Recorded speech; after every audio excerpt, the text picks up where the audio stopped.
ಜಾತಿಯಾಗಿರ್ಲಿಲ್ಲ. ಅವಳು ಆಸ್ತಿ, ವರ್ಣ, ವಂಶ ರವಾನಿಸೋ ಒಂದು ಯೋಜನೆ ಆಗಿದ್ಲು. ಈ ಜಾತಿ ಆ ಜಾತಿ ಸೇರ್ಬಾರ್ದು, ಆ ವರ್ಣ ಈ ವರ್ಣ ಬೆರಿಬಾರ್ದು, ಈ ಆಸ್ತಿ ಆ ಆಸ್ತಿ ಅವ್ರಿವ್ರ ಕೈ ಸೇರ್ಬಾರ್ದು.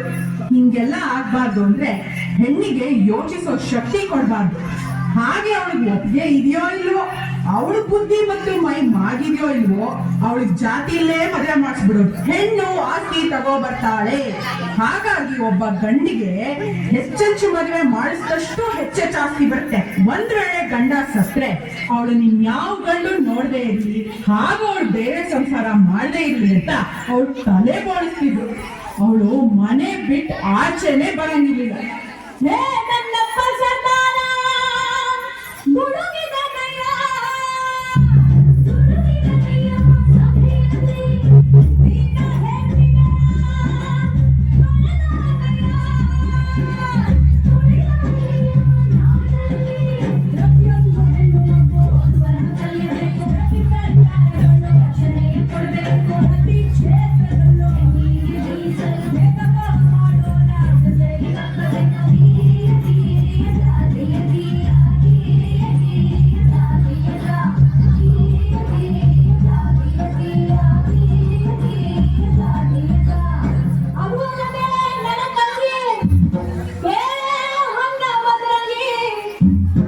ಪ್ರತಿಯೊಂದು ಕ್ಷೇತ್ರದಲ್ಲೂ ಹೆಣ್ಣಿಗೆ ರಕ್ಷಣೆ ಇರಬೇಕು.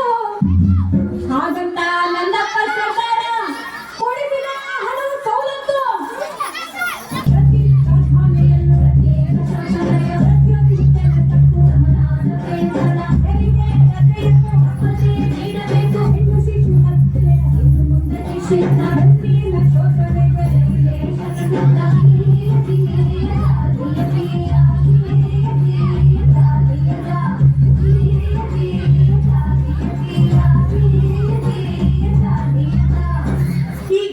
ಹಲವಾರು ಸವಲತ್ತುಗಳು ಹಾಗೂ ಸ್ವಾತಂತ್ರ್ಯವನ್ನು ನಿಮ್ಮಂತ ಹೆಣ್ಮಕ್ಳು ಅರಿವಿಲ್ಲದೆ ಅನುಭವಿಸುತ್ತಿರುವ ಅನುಕೂಲಗಳನ್ನು ನಮ್ಮಪ್ಪ ಆ ಭಾರತ ಭಾಗ್ಯ ವಿಧಾತನೇ ಕೊಡಿಸಿದ್ದು. ಹೆಣ್ಣು ಮಕ್ಕಳಿಗೆ ಆಸ್ತಿಯನ್ನು